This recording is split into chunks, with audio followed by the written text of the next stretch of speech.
श्री हरिदास के सखियन की छब न्यारी बाको ही रास विलास रचौर बाकी बनी सब ब्रज की नारी बाकी ही मंदिर कंचन के बाकी बनी श्री राधिका प्यारी देखत नैना ताके रहे झुकी झांकी झरोका में बाके बिहारी झांकी झरोका में बाके श्री हरिदास के प्यारे हो तुम श्री हरिदास के प्यारे हो तुम मेरे भी आंखों के तारे हो तुम मेरे हो तुम चरण कमल पे बलिहारी मेरे बाबे बिहारी चरण कमल पे बलिहारी मेरे बाबे बिहारी लागी तुम संयारी मेरे बाबे बिहारी लागी तुम संयारी मेरे बाबे बिहारी लागी तुम संयारी मेरे बाबे बिहारी।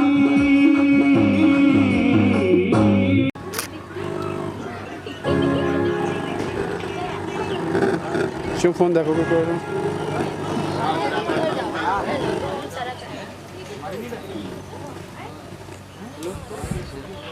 काम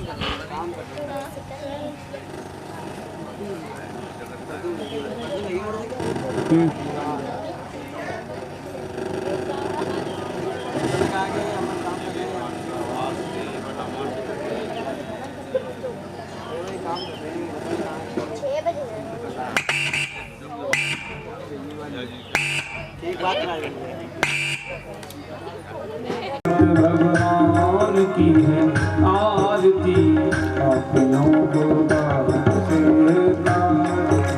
यह शांति गीत पावन भूमि पापों को मिटाने वाला हरि दरस कराने वाला दरस कराने वाला यह सुख करनी यह दुख हरनी यह सुख करनी यह दुख हरनी जग की मंगल की आरती पापियों को पाप से है तारती भागवत भगवान की है वाला बिगड़ी को बनाने वाला श्री राम यही घनश्याम यही श्री राम यही घनश्याम यही सीताराम यही राधेश्याम यही श्री मधुसूदन की आरती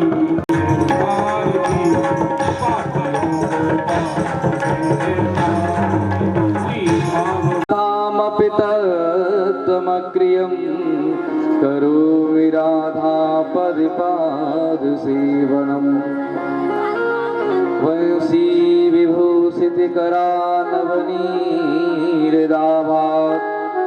पीताम्बरादरुणबिम्बफलादरुष्टात् पूर्णेन्दुसुन्दरमुखादरविन्दनेत्रात् कृष्णात् परं किमपि तत्त्वमहं न जाने मनोजवं मारुततुल्यवेगं जितेन्द्रियं बुद्धिमतां वरिष्ठं वातात्मजं वानरयूथमुख्यं श्रीरामदूतं शरणं प्रपद्ये कृष्णाय वासुदेवाय हरये परमात्मने प्रणतः क्लेशनाशाय गोविन्दाय नमो नमः।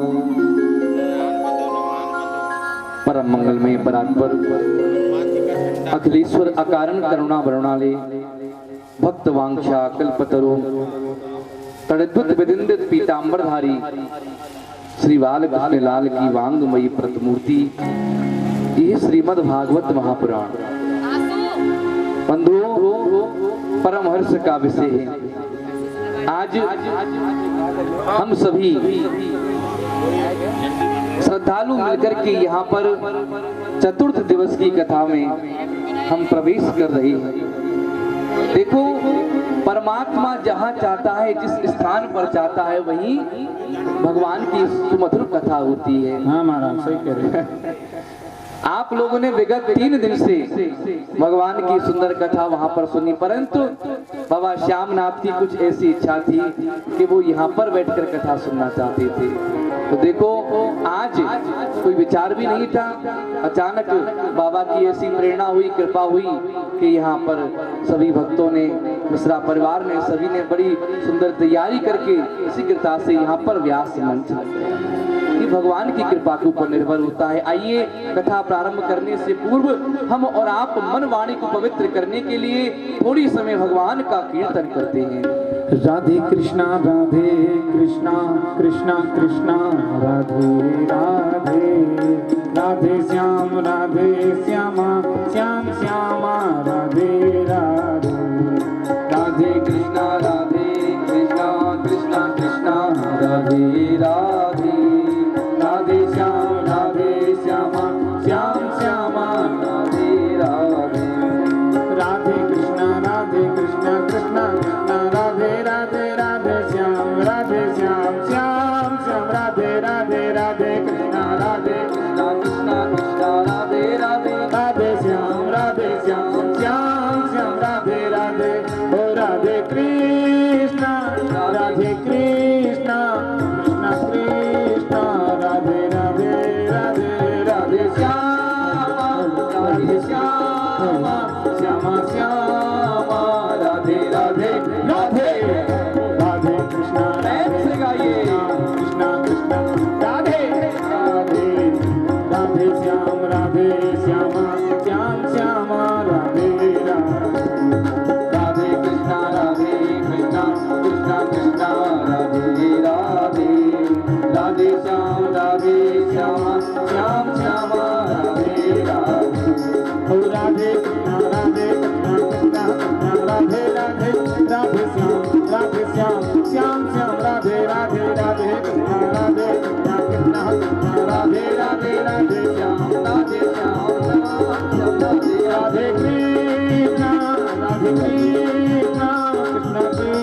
कृष्णा राधे राधे, राधे राधे श्यामा श्यामा श्यामा राधे राधे, राधे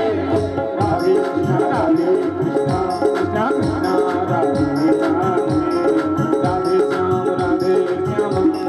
श्याम राधे राधे, हो राधे कृष्णा कृष्णा कृष्णा राधे राधे, हो राधे श्यामा श्यामा राधे राधे, हो राधे कृष्णा कृष्णा राधे राधे, राधे श्याम श्याम राधे राधे, राधे कृष्णा कृष्णा राधे राधे, राधे श्याम श्याम राधे राधे, कृष्णा कृष्णा राधे राधे, राधे राधे श्यामा श्यामा श्यामा राधे राधे, राधे राधे कृष्णा कृष्णा राधे राधे,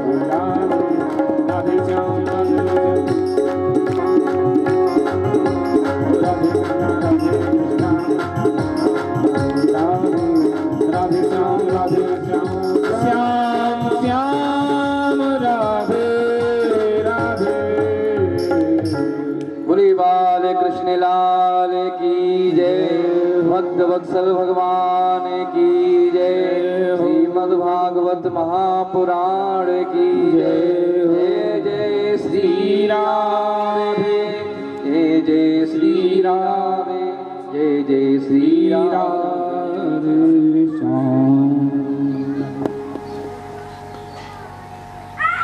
बंधु कल आपने भगवान की बड़ी बड़ी सुंदर, बड़ी दिव्य कथा सुनी। किस प्रकार से ध्रुव जी महाराज ने ये मन में संकल्प किया कि मुझे भगवत प्राप्ति करनी है। और बंधुओं, ध्रुव जी क्या, हम सभी यदि अपने आप में 5 वर्ष की उम्र में, कुछ ज्यादा वर्ष की उम्र नहीं थी, 5 वर्ष में ध्रुव जी महाराज ने भगवान को, नारायण को प्राप्त कर लिया। आगे इन्हीं की वंश में जाकर के महाराज अंग हुए हैं, बड़ी धर्मात्मा राजा हैं, और उनके पुत्र हुए हैं क्रूरकर्मा बेन महाराज। जिस प्रकार से अंग बड़ी धर्मात्मा राजा थे, उनके पुत्र बड़े ही क्रूर थे महाराज, बड़े दुष्ट प्रवृत्ति के थे। ठीक उनके विपरीत कार्य करते थे। महाराज अंग दुखी होकर के राज्य को छोड़ करके अंतर ध्यान हो गई। अब राज सिंहासन सुनना हो गया। अब बोले किसको इस राज्य की शासन सत्ता सौंपी जाए। संतों ने विचार किया कि उनके ही जो पुत्र हैं बहन, उन्हीं को इस राज सिंहासन पर आसीन किया जाए। महाराज संतों ने मिलकर के, प्रजावासियों ने मिलकर के बहन को राज सिंहासन पर आसीन कर दिया। अब देखो, व्यक्ति के बिगड़ने के 4 वस्तु होती हैं, रूप, संपत्ति, यौवन और पद। सुंदर रूप होता है तो जीव बड़ा अभिमान करता है अपने रूप पर। संपत्ति आ जाती है तो संपत्ति में भी व्यक्ति दूसरे व्यक्ति को भूल जाता है कि मुझसे बड़ा धनवान कौन है। वो भी एक अभिमान कारण का विनाश बन जाता है। और यदि महाराज युवावस्था में जाते हैं तो व्यक्ति को अभिमान हो जाता है, लेकिन व्यक्ति को कभी अभिमान नहीं करना चाहिए। अभिमान किसी का रहा है क्या? अभिमान केवल विनाश की ओर लेकर के जाता है। संतों ने समझाया कि तुम जिस मार्ग पर चल रही हो वो मार्ग ठीक नहीं है। राजा वेन अपने राज्य में कभी कोई धार्मिक कार्य नहीं होने देता है। संतों को सताते हैं, ब्राह्मणों को सताते हैं। यज्ञ बंद कर दिया, बोले पूजा करनी है कोई भगवान की नहीं, मेरी पूजा करो। संतों ने कहा कि जो तुम कार्य कर रही हो उचित नहीं है, लेकिन संतों की बात को नहीं माना। क्रोध में आकर संतों ने श्राप दे दिया। उसी समय राजा वेन की मृत्यु हो गई। अब देखो महाराज, राज सिंहासन खाली हो गया। बोले अब कौन विराजमान हो?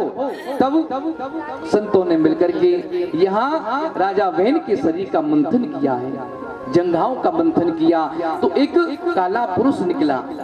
संतों ने कहा निषिद्ध बैठ जाओ। उसका नाम निषाद राज हो गया। बोले मैं कहाँ जाऊं? बोले नदी किनारे जाओ, वनों की सहायता करो और वन का भ्रमण करो।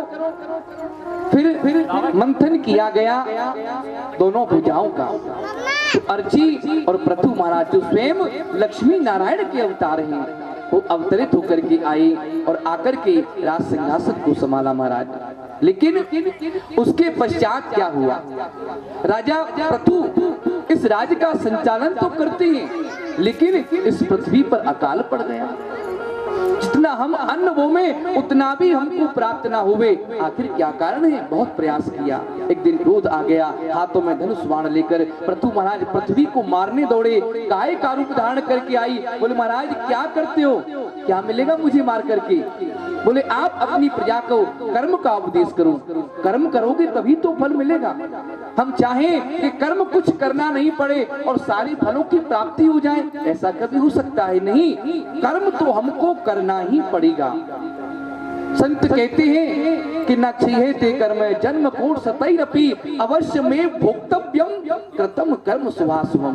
कोई भी कार्य करो, शुभ कार्य करो तो उसका भी फल मिलता है, अशुभ कार्य करोगे तो उसका भी फल मिलता है। बोले अपनी प्रजा से कहो कि पृथ्वी का दोहन करें। महाराज सभी प्रजावासियों ने मिलकर के पृथ्वी का दोहन किया, अकाल से दूर हुए। लेकिन राजा ने विचार किया कि मेरी प्रजा कर्म का उपदेश तो मानती है, लेकिन यज्ञ होना चाहिए। यज्ञ से राज्य में खुशहाली आती है, वातावरण शुद्ध होता है। 100 अश्वमेध यज्ञ करने का महाराज संकल्प लिया। जैसे ही 100वां यज्ञ पूर्ण होने लगा तो देवराज इंद्र को डर लग गया, क्योंकि देखो इस पृथ्वी पर जो भी धार्मिक कार्य होता है ना, यज्ञ आदि अनुष्ठान, जब वो सफलता से होने लगे तो इंद्र को बड़ा डर लगता है। महाराज इंद्र विचार करता है कहीं ऐसा तो नहीं मेरे इंद्रासन को प्राप्त करने के लिए यज्ञ किया जा रहा है। तो यहाँ यज्ञ का जो अश्व था, जो घोड़ा था, उसे इंद्र चुरा करके ले गए। वहां प्रथु महाराज के पुत्र ने जाकर के इंद्र को परास्त करके, पराजित करके उस घोड़ा को लेकर के आए। फिर नहीं माने, फिर वही कार्य किया इंद्र ने, फिर घोड़ा चुरा करके ले गई। तब महाराज प्रथु ने ब्राह्मणों से कहा कि ऐसे मंत्रों का प्रयोग करो ताकि देवराज इंद्र स्वयं सिंहासन सहित खिंचा चला आए। बंधुओं, मंत्रों में बड़ी शक्ति है महाराज। यदि हम वैदिक विधि विधान से भगवान की अर्चना वंदना करते हैं, भगवान हमें अवश्य प्राप्त होते हैं। ब्राह्मणों ने कर्म किया और देवराज इंद्र खिंचते हुए चले आए। तब ब्रह्मा जी ने समझाया, ब्रह्मा जी ने कहा ये कार्य कर रही हो उचित नहीं है। तब भगवान नारायण प्रसन्न हुए। नारायण ने कहा कि हम आपकी इस यज्ञ से, इस साधना से बहुत प्रसन्न हैं, मांगो क्या चाहते हो। राजा प्रतु कहते महाराज मुझे और कुछ नहीं चाहिए, आपने जो 2 कान दिए हैं ना, इन 2 कानों से हमारी तृप्ति नहीं होती है। आपकी कथा को सुनकर के, आपके सुंदर यश को सुनकर के, आपका कीर्तन आज सुनकर हमको तृप्ति नहीं। बोले क्या? बोले 10,000 कानों की शक्ति आप हमें प्रदान करें। भगवान बोले महाराज कैसी बात करते हो, संसारी जीवों के पास तो 2 कान होते हैं, ये 2 कानों का सदुपयोग नहीं कर सकते, आप 10,000 कानों की शक्ति मांग रहे हैं। बोले हाँ महाराज। प्रसन्न हुए, 10,000 कानों की शक्ति प्रदान की है महाराज प्रतु को। इस प्रकार से महाराज प्रतु ने अपने राज्य को बड़ी सुंदर ढंग से सुचारू रूप से चलाया है महाराज। इन्हीं के वंश में आगे जाकर के राजा प्राचीन बरही हुए। बंधुओं, इन राजा प्राचीन बरही ने अपने कार्यकाल में बहुत ही यज्ञ किए, इतने यज्ञ किए पृथ्वी पर कि इस पृथ्वी को कुशाओं से पाट दिया। एक दिन नारद जी का आगमन हुआ, नारद जी ने देखा और देख करके नारद जी की आंखों से आंसू बहने लगे। अरे देखो, ये राजा यज्ञ तो करता है, कार्य तो अच्छा करता है, लेकिन उस कार्य में बहुत बड़ा अपराध भी कर देता है। बोले कैसा यज्ञ करता है? महाराज बलि देकर के बलि युक्त यज्ञ करता है, निर्जीव जीवों की हत्या कर देता है। देवर्षि नारद जी बड़े दुखी हुए। आए नारद जी ने कहा कि मैंने पापी तो बहुत देखी राजा, पर तुझ जैसा पापी मैंने संसार में कोई नहीं देखा। राजा कहता है क्या कहते हैं महाराज, मैंने इतने यज्ञ किए हैं, पृथ्वी को कुशाओं से पाट दिया है, और आप कहते हैं कि मैंने अपराध किया, मुझे पापी कहते हैं? बोले हाँ। बोले ऊपर की ओर देखो, आसमान की ओर देखा तो महाराज हजारों घोड़ा बकरी मुंह फाड़ करके खड़े हुए कि राजा कब तेरी मृत्यु होवे और कब हम तेरा भक्षण करें। राजा घबरा गया। बोले भगवान ये सब क्या है, मैं समझ नहीं पाया। बोले तूने जो बलि युक्त यज्ञ किया है, इन निर्जीव जीवों की हत्या की है, ये सब तुझसे बदला लेंगे। राजा कहता है महाराज मैंने अपने मन से कुछ नहीं किया, मैंने तो वेदों में जो लिखा है मैंने वेद के अनुसार वह कार्य किया। बोले क्या? बोल पशुन आलभेत, बोले यज्ञ करो और पशुओं की बलि दो। नारद जी ने कहा कि आपने वेदों को तो पढ़ा, लेकिन एक एक वेद के कई कई अर्थ होते हैं। हम तभी तो, यदि बालक स्कूल में शिक्षा ग्रहण करने के लिए जाए तो शिक्षा तो किताबों में ही है, वहीं घर बैठ कर भी पढ़ सकता है, लेकिन विद्यालय जाने की आवश्यकता क्यों है? क्योंकि हमारे जो अध्यापक होते हैं, हमारे जो गुरु होते हैं, वो बताते हैं बेटा कि इस शब्द का ये अर्थ होता है, इस शब्द का ये अर्थ होता है, वो मार्गदर्शन करते हैं। तो तुमने पढ़ा लेकिन उस अर्थ का अनर्थ कर दिया। आलवित का मतलब स्पर्श करना भी होता है। बोले मैं समझ नहीं पा रहा। तब नारद जी ने राजा प्राचीन बरही को महाराज पुरंजनोपाख्यान का उपदेश किया है। बोले राजा एक अवज्ञात नाम का मित्र है पुरंजन का, एक पुरंजन है जिसका मित्र है अभिज्ञात। पुरंजन कहता है कि मित्र अभिज्ञात चलो नगर में भ्रमण करके आते हैं। अभिज्ञात कहता है कि नहीं मित्र तुम ही जाओ, मैं नहीं जाता। बोले ठीक है। अभिज्ञात कहता है जा तो रहे हो लेकिन अपने मित्र को मुझको भूल मत जाना। बोले ठीक है। अब ये पुरंजन जा रहा है नगर भ्रमण के लिए, बहुत नगर देखे लेकिन कोई नगर पसंद नहीं आया। तब इसे एक 9 द्वार का एक नगर दिखाई दिया, बड़ा सुंदर, आकर्षित हो गया। उस नगर में जैसे ही प्रवेश किया तो उसे एक सुंदर स्त्री मिली। उस स्त्री के साथ में महाराज 10 दासियां हैं। मोहित हो गया इस स्त्री पर। स्त्री ने देखा, वो भी उसको देखकर के मोहित हो गई और दोनों ने आपस में विवाह कर लिया। अब उस नगर में एक महाराज 5 फन वाला नाग भी रहता है जो सदैव उस नगर की रक्षा किया करता है। तब महाराज वह पुरंजन तो उस पुरंजनी के रूप में आकर के इतना आकर्षित हो गया, इतना मोहित हो गया कि पुरंजनी कहती कि पुरंजन तुम सो जाओ, तो पुरंजन सो जाए, उठ जाओ तो उठ जावे। बोले खाओ, उस पुरंजनी पर हो गया। तभी एक महाराज चंडवेग नाम का राजा आता है जिसके साथ में 720 दास और दासियां हैं। आकर के उस नगर पर आक्रमण कर देता है। लेकिन वह 5 फन वाला जो नाग है जो उस नगर की रक्षा करता है, वो रक्षा करता रहता है, लेकिन वो चंडवेग राजा उस पर आक्रमण नहीं कर पाता। तब उसने अपनी पुत्री को बुलाया, एक जरा नाम की पुत्री, उसको बुलाया, कहा कि पुत्री इस नगर पर आक्रमण कर दूं। उस पुत्री ने जैसे ही आक्रमण किया महाराज, यह नगर शिथिल होने लगा, कमजोर होने लगा। बंधुओं, मैं आपको बहुत स्पष्ट बता दूं, ये पुरंजनोपाख्यान क्या है, ये पुरंजन है कौन, अभिज्ञात कौन है, पुरंजनी कौन है, चंडवेग कौन है, ये और कोई नहीं बंधुओं, ये पुरंजन है जीव। और अभिज्ञात कौन है, अभिज्ञात और कोई नहीं, अभिज्ञात स्वयं परमात्मा है। ये जीवात्मा परमात्मा के पास से ही तो आता है।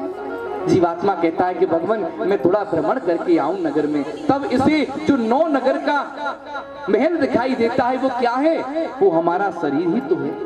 ये हमारा शरीर ही 9 नगर का द्वार है महाराज। कैसे? 2 आंख, 2 कान, 2 नाक, मुंह और मलमूत्र के द्वार, ये 9 द्वार का नगर इसे बड़ा पसंद आता है, इसमें प्रवेश करता है। जो सुंदर स्त्री इसे मिलती है वो और कोई नहीं बंधुओं, ये हमारी बुद्धि ही पुरंजनी है। ये बुद्धि कहती है पुरंजन से कि सो जाओ, तो हम सो जाते हैं। बुद्धि कहती है अरे भूख लगी है, तो खाने बैठ जाते हैं। बुद्धि कहती है अरे उठ जाओ, प्रातः काल हो गया, तो हम उठ जाते हैं। ये हमारा शरीर उस बुद्धि के आकर्षक तो है। अब महाराज इसमें जो 5 फन वाला नाग है वो कौन है?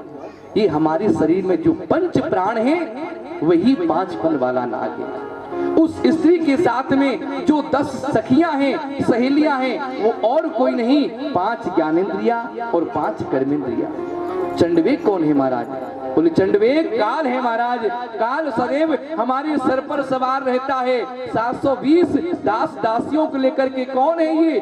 दिन और रात्रि ये 720 दास और दासियां हैं। सदैव ये चाहता है कि कैसे भी ये शरीर कमजोर हो, लेकिन 5 फन वाला नाग लड़ता रहता है। जब विजय प्राप्त नहीं कर पाता तब चंडवेग किसको बुलाता है? अपनी पुत्री जरा माने बुढ़ापा। जब बुढ़ापा आता है तो हमारा शरीर कमजोर हो जाता है। बोले भैया अब तो शरीर कमजोर हो गया, अब तो भगवान का भजन कर लो। लेकिन नहीं करेंगे साहब भगवान का भजन। बोले क्यों? बोले हमारी जब जीवन काल में जब मृत्यु का समय आता है तो हमारे जीवन में 4 घंटी बजती है मौत की। बोले कौन सी? बोले महाराज बाल सफेद हो जाते हैं। प्रथम संकेत है कि मानो बुढ़ापा आ गया, अब तो भगवान का भजन करो। लेकिन नहीं करेंगे साहब भगवान का भजन। बोले क्यों? अरे क्या हुआ, बाल ही तो सफेद हुए हैं, बढ़िया बाजार में जाएंगे और बढ़िया रंग रोगन लेकर के आएंगे। आज तो बहुत अच्छे साधन आ गए हैं, बाल काले करने के, बढ़िया अच्छे से बाल काले कर जाएंगे, फिर से जवान हो जाएंगे। लेकिन साहब बुढ़ापा नहीं आने देंगे, भगवान का भजन नहीं करेंगे। दूसरी हमारे जीवन में मौत की घंटी बजती है महाराज। आंखें कमजोर हो जाती हैं, आंखों से दिखाई नहीं देता। बोले भैया अब तो भगवान का भजन करो, बहुत संसार के दृश्यों को देखा है, अब तो भगवान को देखना प्रारंभ कर दो। इन आंखों को छोड़ो, बाहर की दुनिया को मत देखो, अब अपने अंदर की दुनिया को देखो। लेकिन नहीं देखेंगे साहब, आंख कमजोर हुई तो क्या हुआ? जाएंगे बाजार में डॉक्टर साहब के पास, बढ़िया चश्मा लगवा करके आएंगे।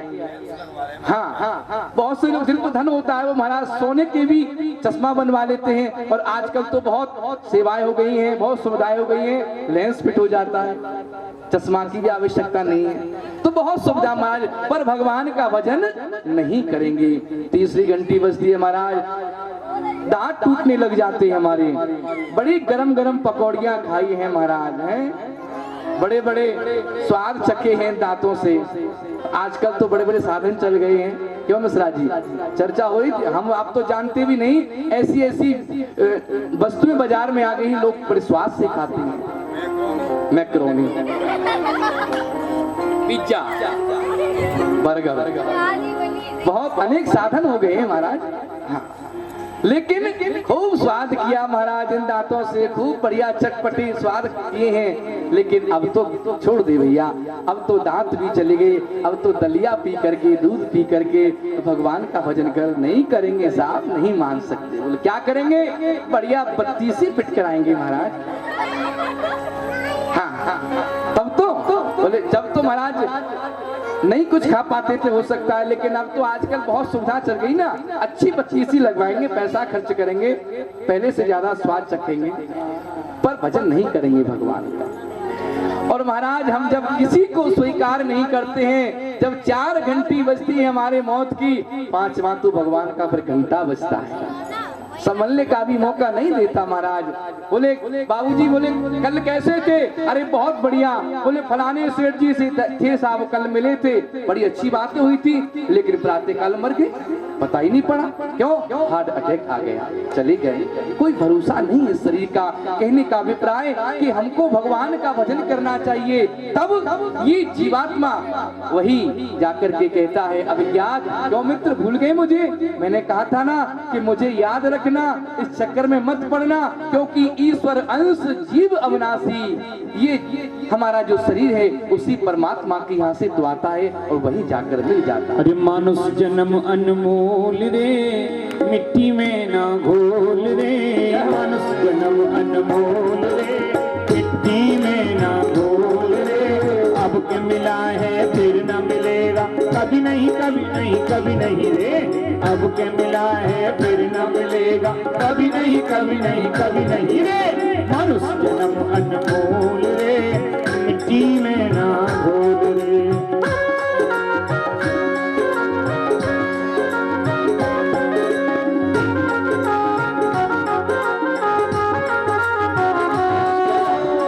सत्संग में जाया कर, गीत जाया कर, अरे तू सत्संग में जाया कर और गीत प्रभु के गाया कर, तू सत्संग में जाया कर, गीत प्रभु के गाया कर, और साँझ सवेरे बैठ के बंदे प्रभु का ध्यान लगाया कर, साँझ सवेरे बैठ के बंदे लगाया कर। अरे नहीं लगता, अरे नहीं लगता, अरे नहीं लगता कुछ मोल रे, मिट्टी में ना घोल रे, और अब के मिला है फिर न मिलेगा, कभी नहीं कभी नहीं कभी नहीं रे, अनमोल रे, मिट्टी में ना घोल रे, अब के मिला है फिर न मिलेगा, कभी नहीं कभी नहीं कभी नहीं रे।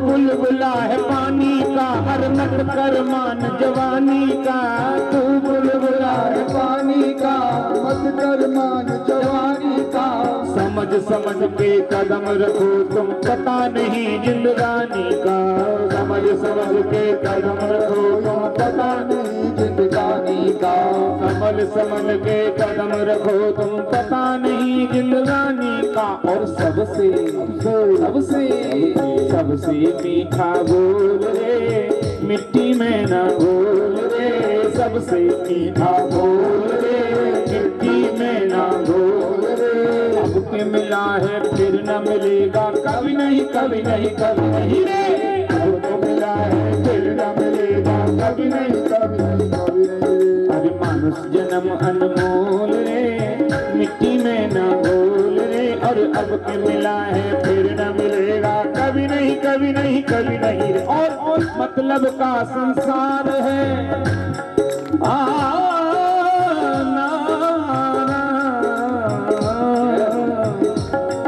न बचे कोई वेद पुराण पढ़े, और न बचे कोई शीस रखाए जटा, न बचे कोई जंगल पास किए, न बचे कोई ऊंचे छिनाए अटा, यह स्वार्थ को संसार है सब, 2 दिन को सब ठाट ठटा, तुलसी भजने ब्रजराज कुंवर तोहे फेरत आवे काल घटा।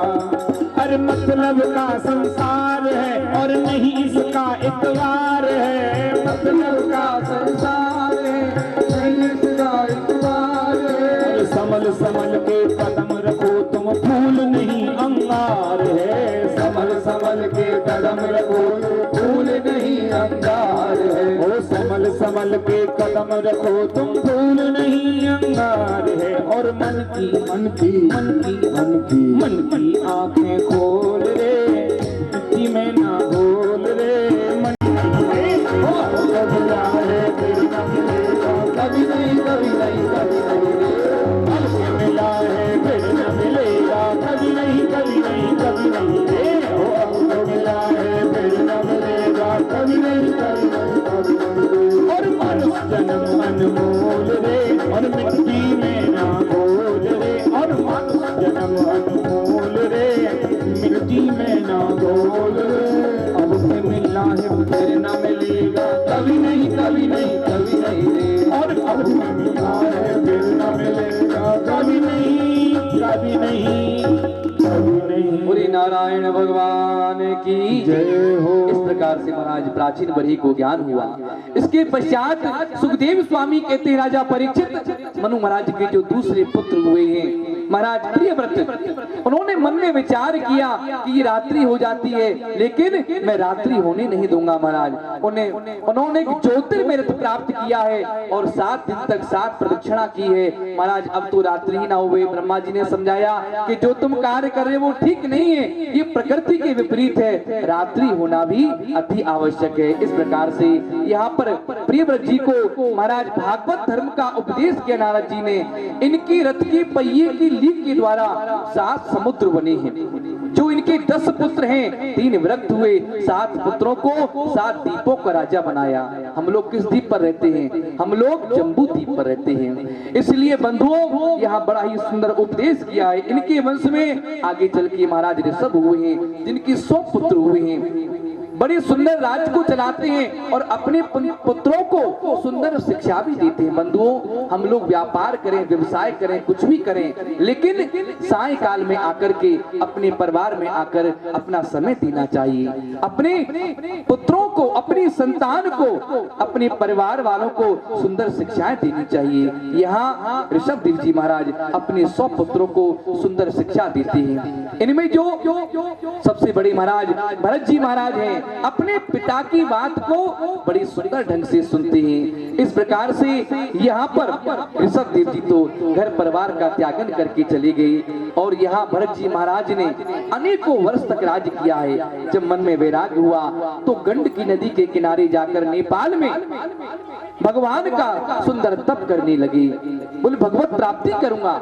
लेकिन एक दिन क्या देखा कि नदी में एक महाराज हिरणी आती है पानी पीने के लिए।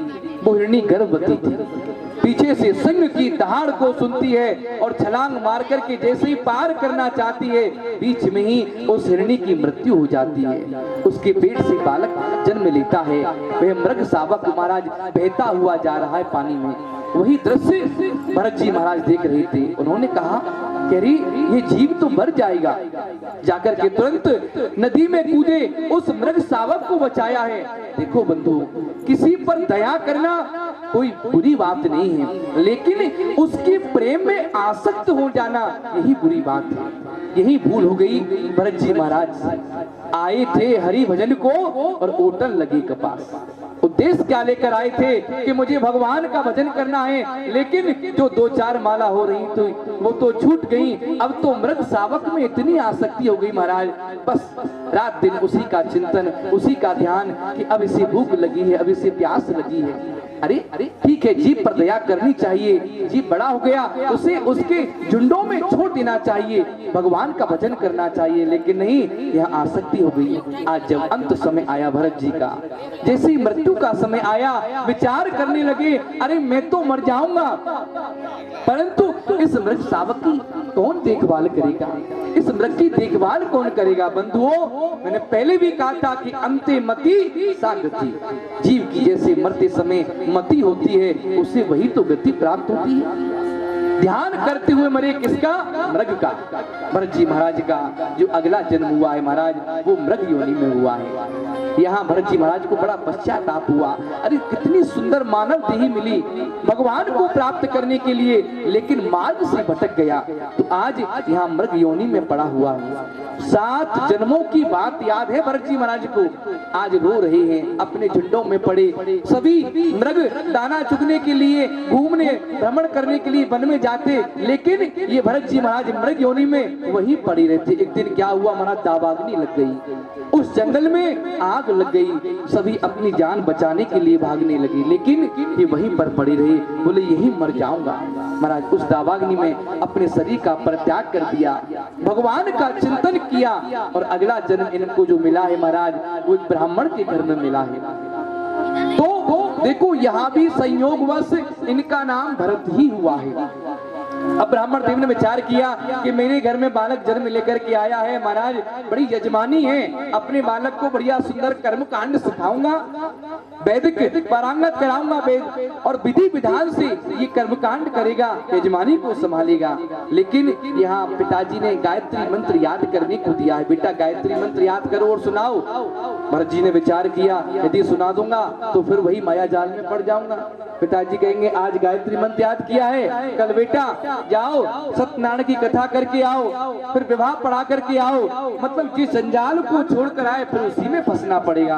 बोले याद ही नहीं किया महाराज। पिताजी ने कहा क्या याद किया? बोले कुछ नहीं। तो पिताजी ने महाराज नाम ही रख दिया जड़ भरत। अरे तू तो जड़ है? तुझमें बुद्धि नहीं है। अब महाराज जैसे ही माता पिता की तो मृत्यु हो गई, भाइयों का विवाह हो गया, अब भरत जी महाराज का कोई है नहीं। भाभियां जो हैं बड़ी द्वेष करती हैं, ईर्ष्या करती हैं। भाभियों ने कहा कि तुम्हारा ये भाई निठल्ला यहाँ पड़ा रहता है, इसे ले जाया करो खेतों पर, काम कराया करो। लेकिन महाराज ये तो परमहंस है भरत जी महाराज, तो क्यों इन्हें अपने शरीर का कोई ध्यान ही नहीं, कभी किसी से कुछ कहते नहीं, कभी कोई शिकायत नहीं करते हैं।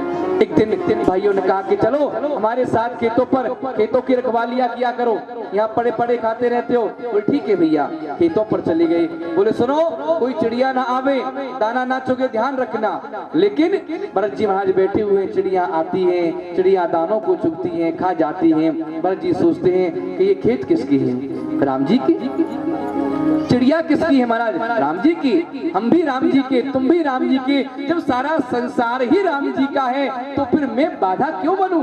बोले राम जी की चिड़िया, राम जी का खेत, खाओ रे चिड़िया भर भर पेट। महाराज यहाँ चिड़िया खाने लग गई। भाई आए, क्यों रे मूर्ख, हमने तुझे एक काम दिया था कि चिड़ियों की देखभाल करना, यहाँ चिड़िया ना आवे, चिड़िया दाना खा रही, तू देख रहा है? बोले भैया आपने कहा था कि देखते रहना, मैं तो चिड़ियाओं को देख रहा हूँ। महाराज भगा दिया घर से। अब यहाँ भरत जी महाराज जा रहे हैं। एक महाराज डाकुओं का सरदार था, उसे नर बलि देनी थी। बोले जाओ कोई हष्ट पुष्ट अच्छा कोई इंसान हो, उसे पकड़ करके लाओ, नर बलि देनी है। और तो कोई दिखाई नहीं दिया महाराज, भरत जी दिखाई दिए। भरत जी को देख करके जैसी पकड़ करके लाए, बलि देनी चाहिए काली के सामने, पाषाण की प्रतिमा से काली प्रकट हो गई और उन सभी कालियों को समाप्त कर दिया। क्योंकि हम भगवान के प्रति आसक्त रहते हैं, भगवान के प्रति समर्पित रहते हैं, तो हमारी रक्षा भगवान ही तो करता है। आज भरत जी महाराज जा रहे हैं मार्ग में, यहाँ पर सौभर देश का राजा, राजा रहुगण आज कपिल आश्रम में जा रहा है महाराज सत्संग करने के लिए। लेकिन इसने क्या देखा कि राजा रहुगण पालकी में बैठ करके जा रहा है। 4 कहार उसे लेकर के जा रहे हैं पालकी में। एक कहार अस्वस्थ हो जाता है। राजा पूछता है क्या हुआ? बोले महाराज एक कहार था वो अस्वस्थ हो गया है, पालकी के सिला में। अरे बोले सारा राज हमारा ही तो है, जो दिखाई दे उससे लगा लो पालकी में। कोई दिखाई नहीं दिया। तब भरत जी महाराज दिखाई दिए हैं, पालकी में लगा लिया। कुछ कहते ही नहीं है कभी किसी से, पालकी में लग गए, चलने लगे। लेकिन भरत जी महाराज जब चलते हैं तो आगे देख करके चलते हैं, कोई चींटी तो नहीं है, कोई जीव तो नहीं है जो मेरे पैरों से मर जाए। कोई चींटी आती है तो भरत जी उछल जाते हैं। अब जब भरत जी उछलेंगे, पालकी कांधे पर है, जो पालकी में बैठने वाला उसका क्या हाल होता है? तो महाराज राजा का सर कभी पालकी से लग जाता, कभी इधर कभी उधर। राजा कहता है क्यों रे, पालकी चलानी नहीं आती तुम पर है? बोले महाराज हम तो सही चल रही, लेकिन ये जो नया कहाँ आया है ये पता नहीं कैसे पालकी चलाता है। फिर पालकी उछली। राजा ने क्रोध भर के कहा क्यों रे, देखने में हष्ट पुष्ट है, मोटा ताजा है, लेकिन तुझ पर पालकी नहीं उठती है। लगता है तू तो इस पृथ्वी पर भार के समान है, तू तो इस संसार में जीवित ही मुर्दे के समान है। ठीक से पालकी चला, अन्यथा मैं तेरा उचित उपचार करूंगा। महाराज आज तक भरत जी महाराज जीवन में कभी बोले नहीं, लेकिन आज मन में विचार किया कि यदि आज मैंने इस राजा को उपदेश नहीं किया तो लोग कहेंगे कि जिस भरत ने राजा को पालकी में बिठाकर अपने कांधे पर रखा उसको तनिक भी ज्ञान नहीं हुआ। आज भरत जी महाराज ज्ञान देते हैं। बोले कहते हैं राजा आपने सत्य कहा कि मैं इस पृथ्वी पर भार हूं, लेकिन आपको विचार करना चाहिए पृथ्वी का भार मैं नहीं राजा तुम हो। क्यों? क्योंकि पृथ्वी का भार जो होता है, अरे भगवान ने तुमको पैर दिए, हाथ दिए हैं, अपना भार अपने आप सहन कर सकते हो। इन चार कहारों के सहयोग से पालकी में बैठकर तुम जा रहे हो, तो भार तुम हुए या मैं? बोले तुमने कहा कि मैं जीवित ही मुर्दे के समान हूं। बोले मुर्दा काय पर जाता है महाराज? मुर्दा चार कांधों पर जाता है। बोले जीवित मुर्दे के समान मैं नहीं, मुर्दे के समान तुम हो, क्योंकि तुम भी चार कांधों पर पालकी पर बैठ करके जा रही हो। बोले तुमने कहा कि मैं तुम्हारा उपचार करूंगा। अरे राजा तू मेरा क्या उपचार कर सकता है? अरे हम आटे को पीसकर मैदा बना सकते हैं, लेकिन मैदा को पीसकर और क्या बनाना चाहते हो तुम? बड़ा सुंदर उपदेश किया। राजा ने जब ये सुंदर वाणी सुनी है गदगद हो गया। बोले ये कोई साधारण नहीं हो सकती महाराज। पालकी से बाहर आए हैं, आकर के देखा साष्टांग प्रणाम हो गए। बोले आप कौन है महाराज? ब्राह्मण के वेश में, मुझे लगता है कि आप कोई देव हैं, मैं आपको पहचान नहीं पा रहा हूँ, अपना परिचय दीजिए। मैं सत्य कहता हूँ महाराज, मुझे संसार में किसी से भी डर नहीं लगता, डर लगता है तो केवल ब्राह्मण से। मैं शंकर के त्रिशूल से नहीं डरता हूँ, मैं महाराज देवराज इंद्र के वज्र से नहीं डरता हूँ तो केवल ब्राह्मण के साप से। कहीं आप ब्राह्मण तो नहीं? बोले हाँ, एक बबी देखा है महाराज, साष्टांग हो गए हैं। यहाँ बड़ा सुंदर उपदेश किया है, यहाँ इतना सुंदर ज्ञान प्राप्त हुआ राजा रघुगण को, और साष्टांग प्रणाम करके सब कुछ त्याग करके महाराज आज चले गए हैं। भरत जी महाराज को यहाँ सुंदर उपदेश दिया है। इस प्रकार से बंधुओं यहाँ भरत रघुगण का आपने जो सम्मान सुना है, बंधुओं देखो भगवान की जो कथा है ना, श्रीमद् भागवत जी की जो कथाएं हैं इतनी दिव्य है, इतनी महान है कि इस कथा को जितना कहो उतना ही कम है। लेकिन समय को भी देखना, नर्क भोगने पड़ते हैं। यहाँ सुखदेव स्वामी कहते राजा परीक्षित 28 प्रकार के नरक होते हैं और उनकी बड़ी बड़ी बुरी यातनाएं होती हैं। जीव संसार में जैसा कर्म करता है वैसा फल भोगता। डर गई राजा परीक्षित। बोले भगवान आपने कहा कि 28 प्रकार के नरक अलग अलग दुख झेलने को मिलते हैं, बोले इनसे छुटकारा पाने के लिए कोई उपाय है, कोई मार्ग है? बोले क्या? बोले भगवान के नाम की महिमा का गान करो, भगवान के नाम का गुणानुवाद करो, वही इस संसार से हमें पार लगा सकते हैं। क्योंकि प्रभु के नाम में इतनी शक्ति है महाराज, इतनी शक्ति है कि संसार में कोई कितना बड़ा दुख हो, कितना बड़ा संकट हो, नाम लेने से दूर हो जाता है। नाम चाहे तो भाल का अंक बदल सकता है, नाम चाहे तो काल का डंक मसल सकता है, नाम चाहे तो नई दुनिया बसा सकता है। इतना तो पाप ही नहीं जो ना नाम दिला सकता है। हरि नाम हरि नाम हरि नाम ही केवलम, केवल हरि नाम का महाराज आश्रय ले लो, हरि नाम जपो, हरि नाम जपो, नाम लेने से जीव संसार से पार हो जाता है। बोले कैसे? बोले मैं तुमको एक कथा बताता हूँ। बोले अजामिल पाख्यान की। बोले एक ब्राह्मण हुआ है महाराज अजामिल, बड़ा ही सुंदर ब्राह्मण, कर्मनिष्ठ ब्राह्मण, लेकिन इसने एक गणिका को देखा, वही शूद्र के साथ में गणिका संसर्ग कर रही थी महाराज। इसकी बुद्धि खराब हो गई ब्राह्मण की। गणिका को देखकर उसके रूप पर मोहित होकर बोला, बोले चलो मेरे घर रहो। मैं तुम्हें बहुत सा धन दूंगा। उस गड़का को लेकर ब्राह्मण अपने घर पर आ गए, अपने पुत्र परिवार पत्नी सब का त्याग कर दिया, गड़का को लेकर के रहने लगा। बंधुओं, वह ब्राह्मण अपने पथ से भटक गया। अब होता क्या है, वहीं उस नगर में कुछ संत पधारते हैं यात्रा करते करते। उन्होंने पूछा, भैया यहाँ कोई वैष्णव परिवार है यहाँ पर हम भोजन कर सके, स्नान आदि कर सके? नगर वासियों ने कहा कि सुनो, यहाँ पर सबसे बड़ा भक्त अजामिल है, और महाराज अजामिल तो इतना बड़ा डाकू बन गया है कि लोग उसके नाम से डरते हैं। दिन में भी यदि जिस बाजार में होकर के निकल जाए, लोग अपने घरों में छुप जाते हैं। वह ब्राह्मण अपने पथ से भटक करके इतना बड़ा डाकू बन गया। अब महाराज लोगों ने उपहास किया संतों से कि जाओ, अजामिल है सबसे बड़ा भक्त, वहां जाकर के तुम्हारी बहुत सेवा करेगा। महाराज संत क्या जानते, बेचारे पहुंच गए। गड़का ने देखा, बड़े अहो धन्य भाग, संत घर पधारे हैं, संत आए हैं, लेकिन मैं तो इनका स्पर्श भी नहीं कर सकती। संत से कहा कि भगवान आप मेरे यहाँ पधारे परम सौभाग्य, परंतु मैं तो इतनी अपावन स्त्री हूँ कि आपको जल पीने के लिए भी नहीं कह सकती। मैं गड़का हूँ, एक वेश्या हूँ, कैसे आपको जल पिलाऊं, कैसे आपकी सेवा करूं? संत तो बड़े धर्म संकट में पड़ गई। संतों ने कहा कि बेटी कोई बात नहीं, हम तुम्हारे भाव को स्वीकार करते हैं, लेकिन उस गड़का ने कहा आप मेरे घर में ही तो प्रवेश नहीं कर सकते। ये सुंदर सामने बगीचा है, आप यहाँ बैठिए, यहाँ पर आराम से स्नान आदि करिए, भगवान का भजन करिए, मैं आपको सीधी सामग्री लाकर देती हूँ, आप स्वयं से बनाकर तो पा सकते हैं। भाव को समझ गए संतों ने बड़े सुंदर ढंग से भगवान का भोग लगाया। अजामिल आता है, देख करके महाराज क्रोध में आता, उन संतों को किसने बुलाया? गड़का कहती है मैंने बुलाया। गड़का से बहुत डरता है वो अजामिल। अच्छा तुमने बुलाया, ठीक है कोई बात नहीं। कहने का अभिप्राय बंधुओं, उन संतों की इतनी सेवा की उस गड़का ने, महाराज संत द्रवित हो गए। आज संत जैसी प्रसाद पा रही थी, उन संत की जो उस मंडली में महंत थे महाराज, उनकी आंखों से आंसू बहने लगे।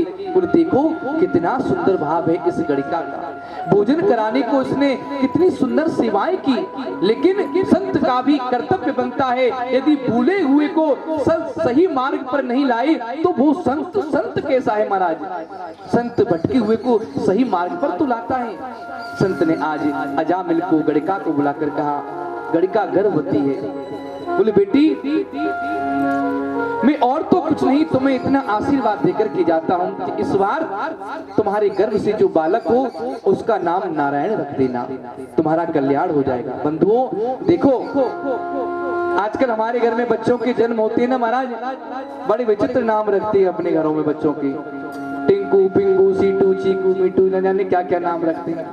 हाँ, अब इन नामों का क्या अभिप्राय महाराज? अब सीटू कहने से क्या उसका महाराज महत्व है, क्या उसका अभिप्राय है, कोई अर्थ निकलता है? पहले के हमारे बुजुर्ग कितने सुंदर नाम रखा करते थे बाल गोपालों के। महाराज हैं राम गोपाल हैं, कृष्ण गोपाल हैं, मुरारी हैं, माधव हैं। हाँ, तो इतने सुंदर सुंदर नाम महाराज रखा करते थे, जिन नाम को लेने से हमारा भगवान का भजन भी चलता था। हमारे घर में बालक का नाम माधव है, जैसे हमारे यहाँ अभी नए बालक है श्याम, इतना सुंदर नाम है।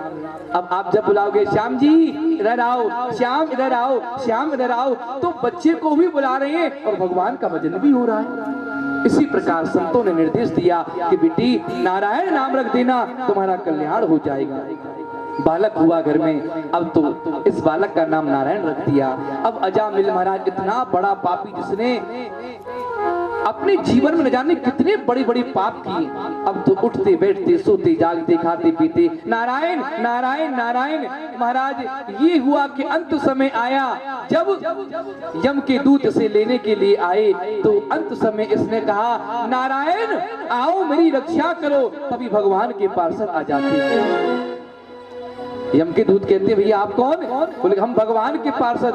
बोले आप क्यों लेकर जा रहे हो उसे? तो हम लेकर जाएंगे। बोले क्यों? इसने जीवन में बहुत पाप किए। बोले नहीं, इसने अंत समय भगवान का नाम लिया है, इसलिए इसको हम भगवान के पास लेकर के जाएंगे। कहने का अभिप्राय बंधुओं, हमें भगवान का नाम अवश्य लेना चाहिए। उठते बैठते सोते जागते खाते पीते भगवान के नाम का स्मरण करना चाहिए। अरे भाव को भाव अनख आलस हो, भाव को भाव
सकहि नाम गुण गाही।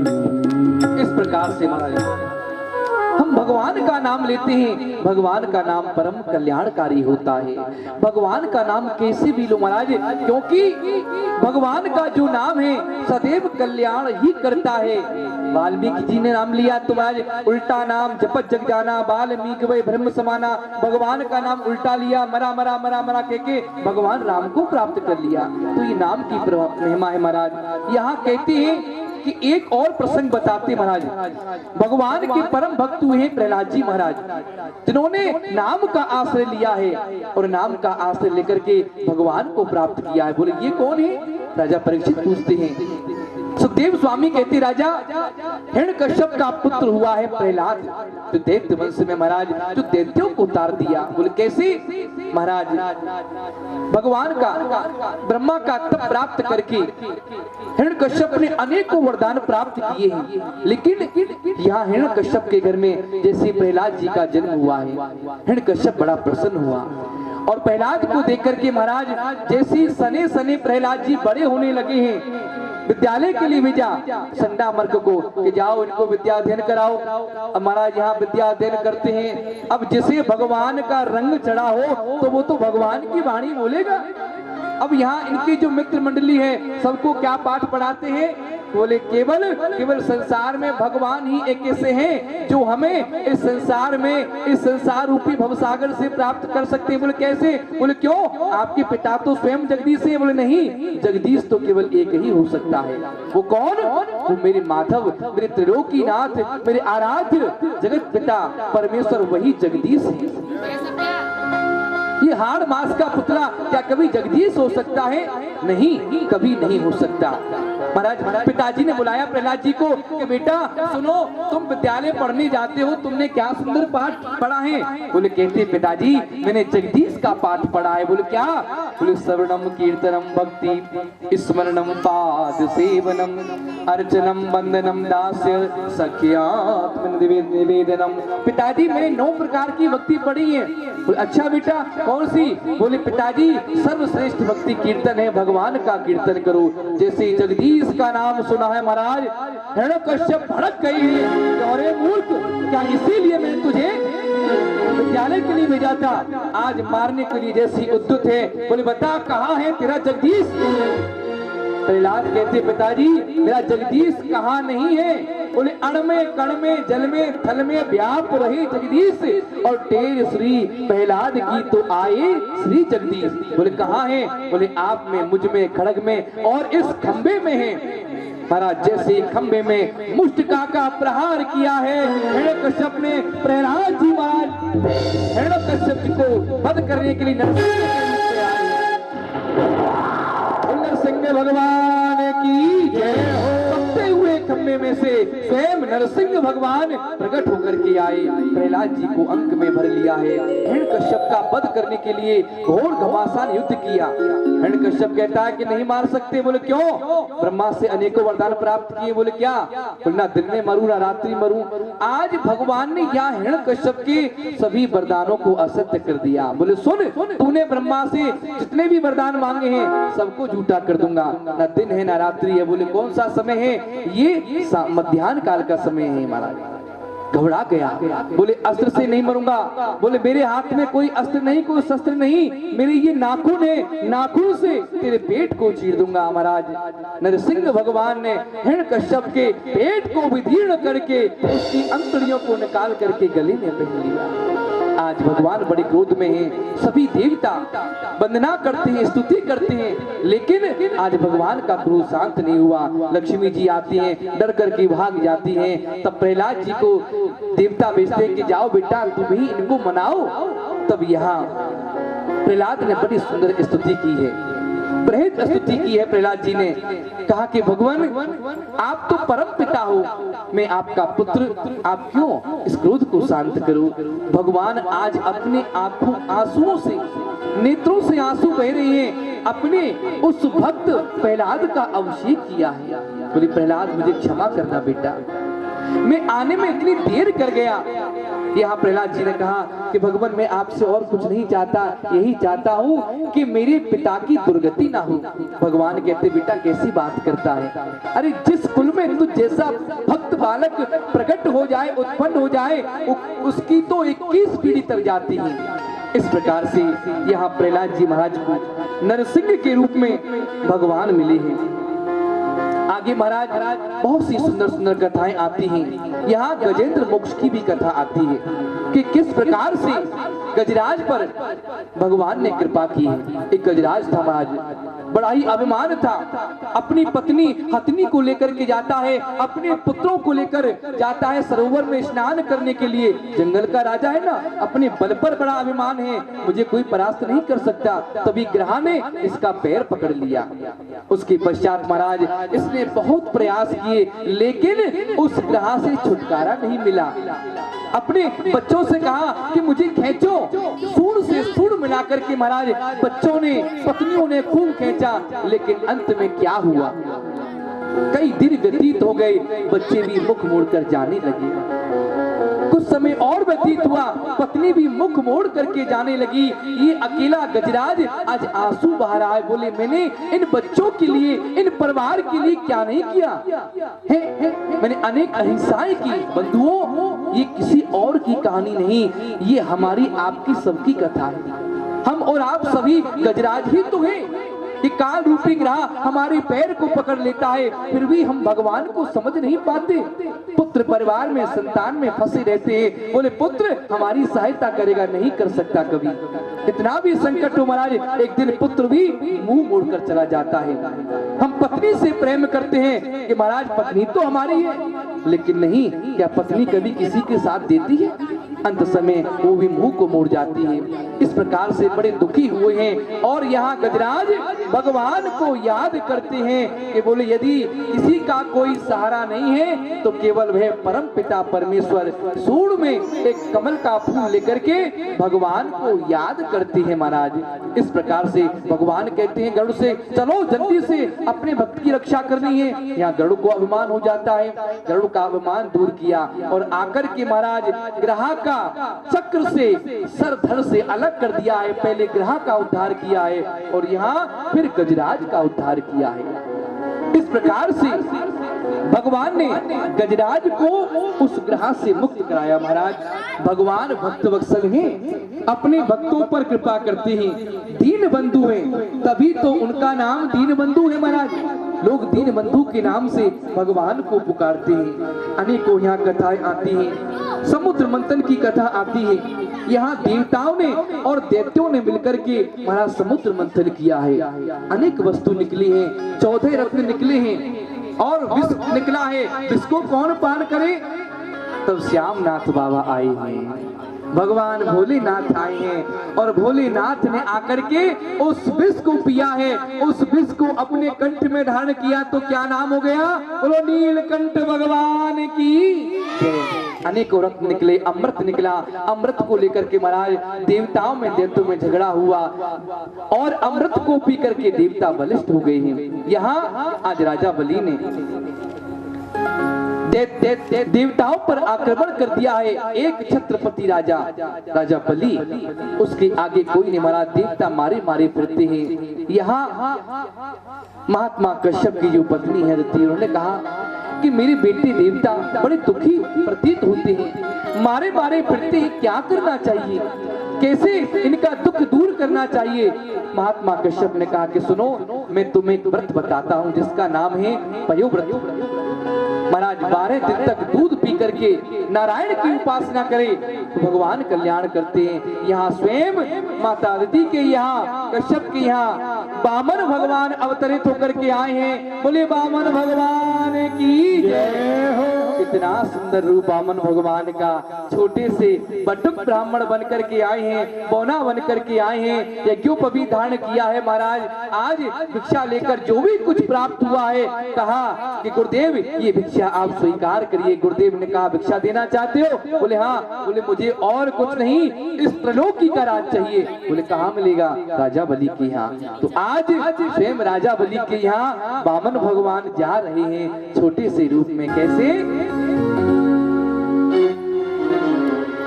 हो तेरे द्वार खड़ा भगवान,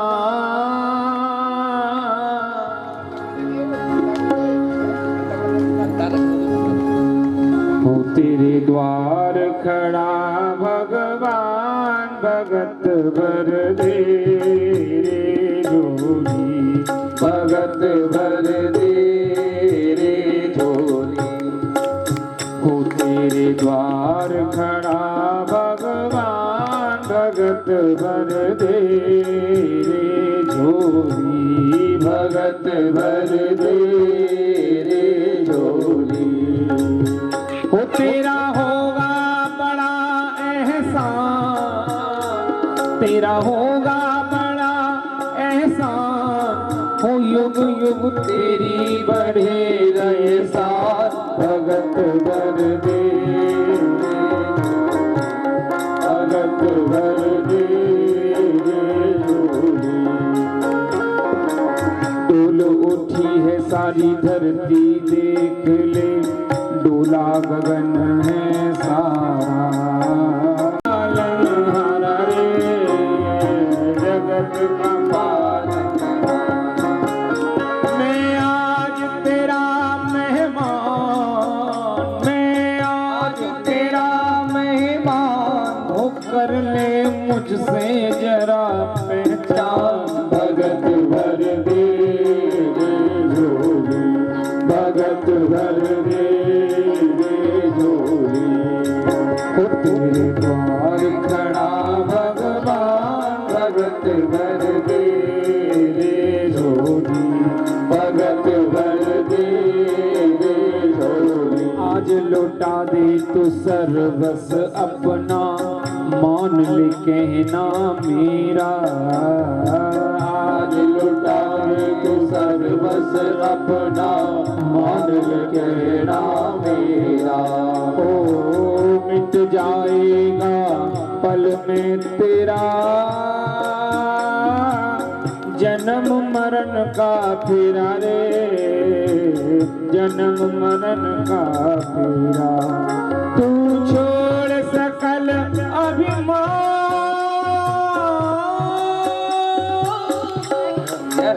वो तू छोड़ सकल अभिमान, अमर कर ले रे तो अपना नाम, भगत भर दे झोली, भगत भर दे झोली, हो भगत भर दे झोली। इस प्रकार से महाराज आज बामन भगवान बलि के द्वार पर पधारे हैं। बलि ने देखा कि सामने से एक बड़ी छोटी सी बटुक ब्राह्मण पधार रही है, मुख पर दिव्य तेज है, अलौकिक छटा है। देख करके महाराज प्रसन्न हो गई। कहते हैं गुरुदेव से, गुरुदेव देखो सामने मानो ऐसा लगता है ये ब्राह्मण साक्षात मूर्तिमान होकर के आज मेरे यज्ञ में पधारी है। स्वागत किया है। स्वागतम ते नमस्तुभ्यम ब्रह्मन किंकर भावती। हे देव, मैं आपका स्वागत करता हूँ। धन्य धन्य हो गया आज मैं आपका दर्शन प्राप्त करके। महाराज ऐसा प्रतीत होता है कि साक्षात नारायण मूर्तिमान होकर के मेरे यज्ञ में पधारे हैं। बताइए मैं क्या सेवा कर सकता हूँ।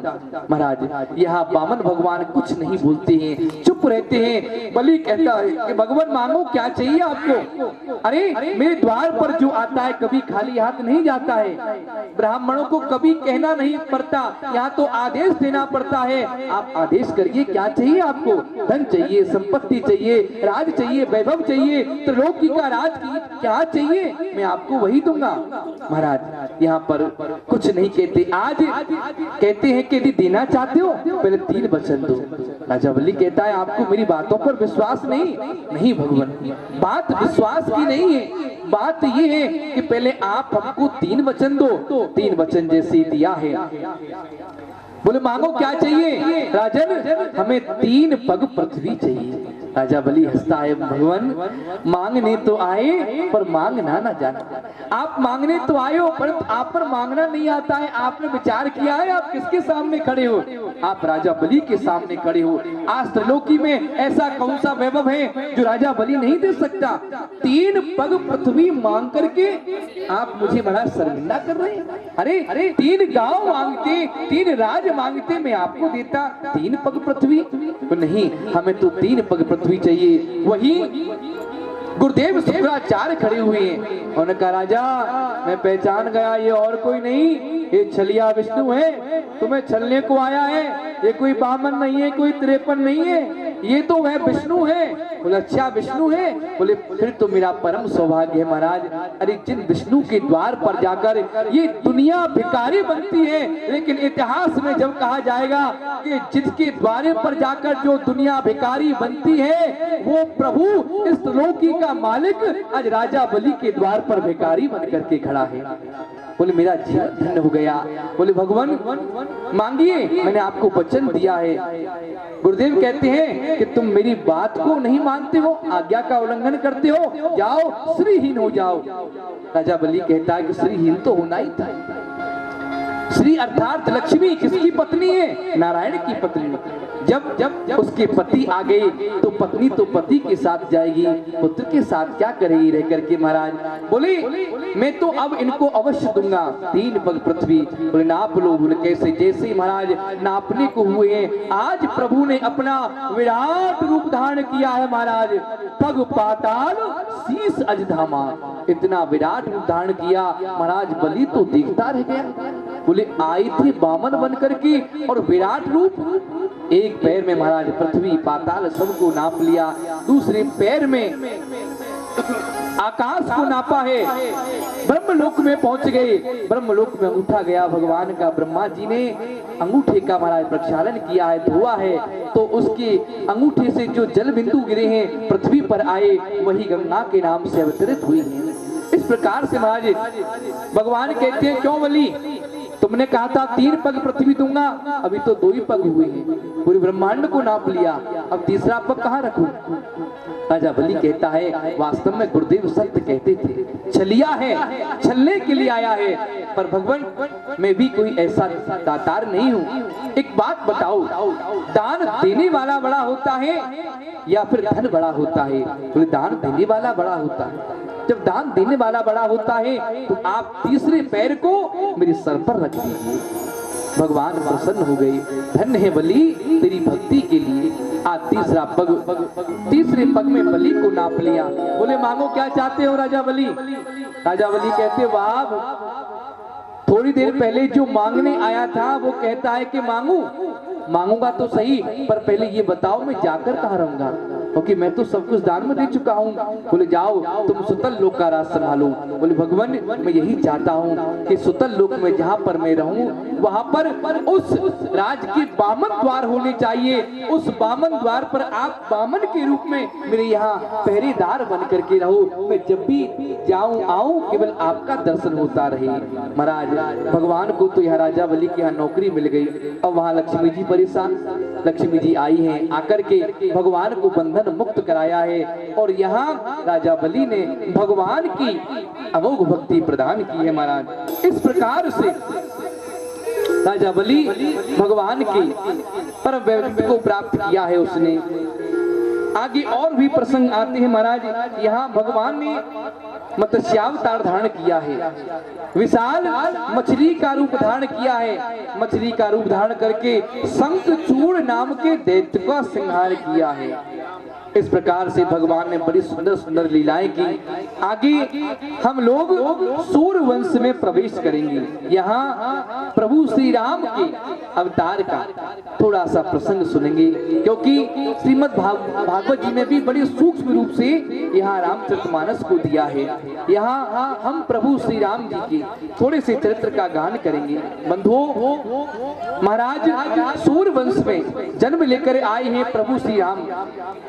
सूर्य वंश में अनेकों प्रतापी राजा हुए हैं। इन्हीं के वंश में आगे जाकर के एक राजा दशरथ हुए, जिनके यहाँ राम लक्ष्मण भरत शत्रुघ्न उत्पन्न हुए हैं। एक बार राजा के मन में बड़ी ग्लानि हुई। बोले मेरी चौथी अवस्था आ गई, लेकिन अभी तक मेरे यहाँ कोई पुत्र नहीं हुआ। गुरुदेव वशिष्ठ से कहा गुरुदेव ने महाराज यहाँ पर यज्ञ कराया। बंधुओं देखो, सूर्य वंश में ज्यादातर ये दिक्कत रही है, यहाँ जितने भी बालक उत्पन्न हुए हैं यज्ञ के द्वारा ही उत्पन्न हुए हैं। यज्ञ कराया, पुत्रिष्ट यज्ञ हुआ है, यहाँ हवि प्रसाद मिला है, तीनों रानियों में यथा योग भाग बांट दिया। यहाँ पर तीनों रानियों को 4 पुत्रों की प्राप्ति हुई है महाराज। राम, लक्ष्मण, भरत, शत्रुघ्न। बोले रामचंद्र भगवान की जय हो। माता कौशल्या उनके सामने चतुर्भुजी रूप धारण करके भगवान प्रकट हो गई है। कैसे?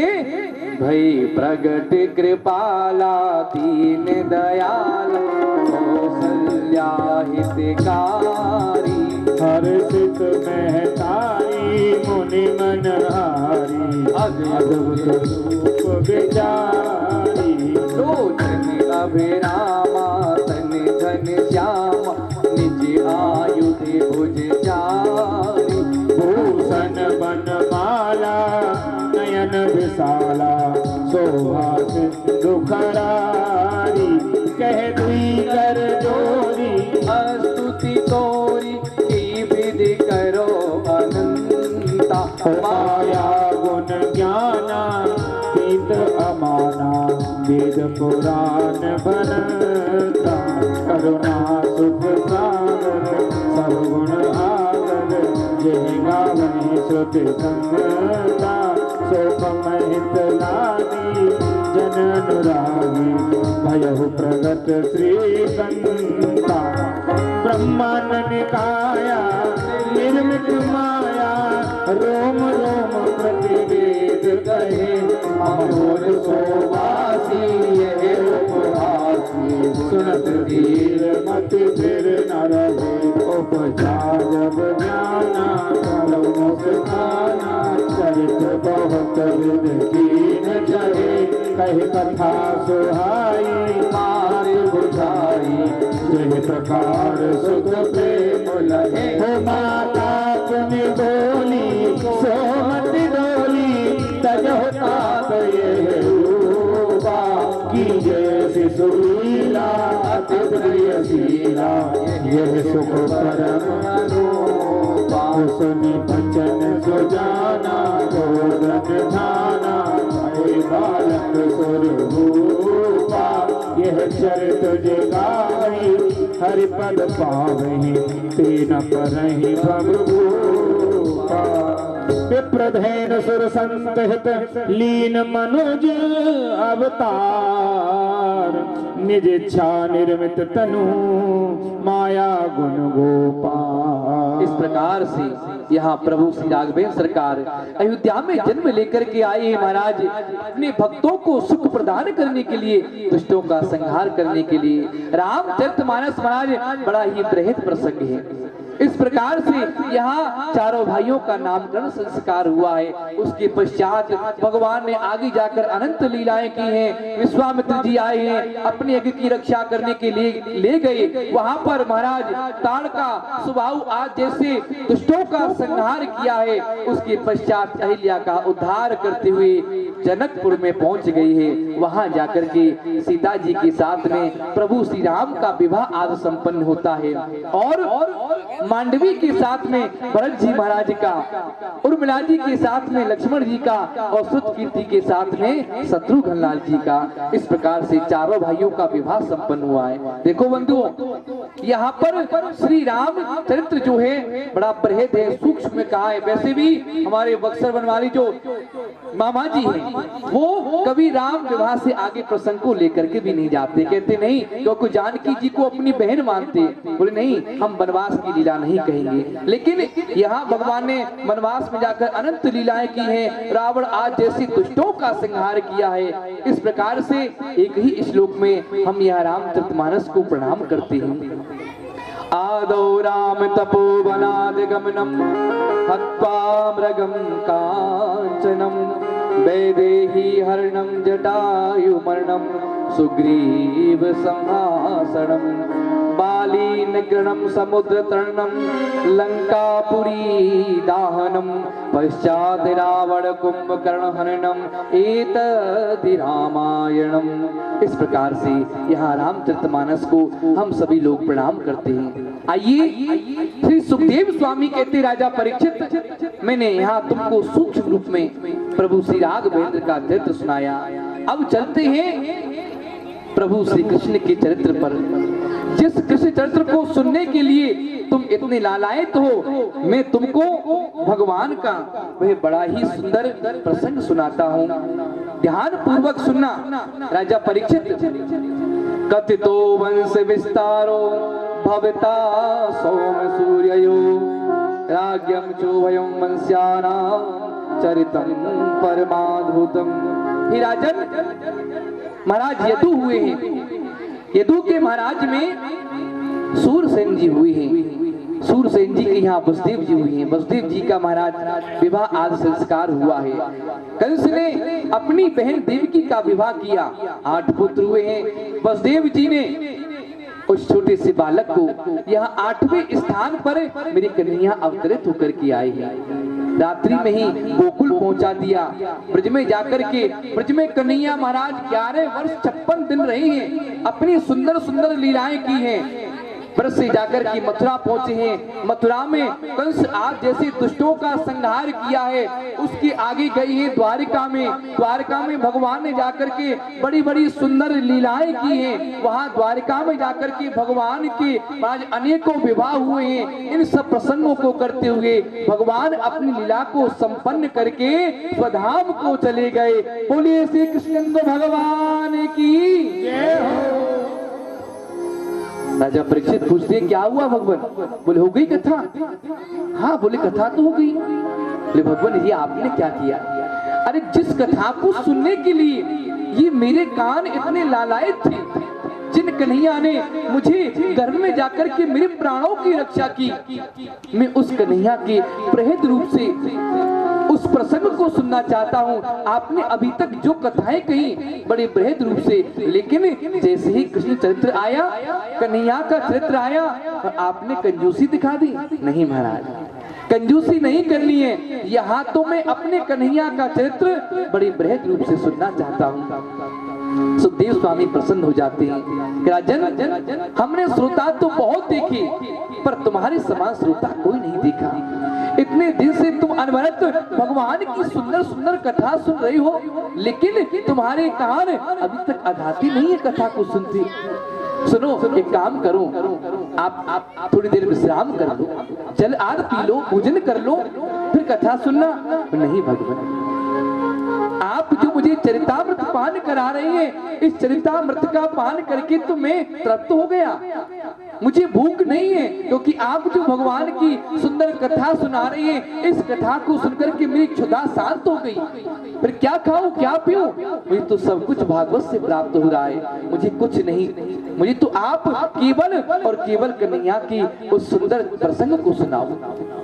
सुखदेव स्वामी कहते राजा परीक्षित, इनके वंश में आगे महाराज उग्रसेन हुए।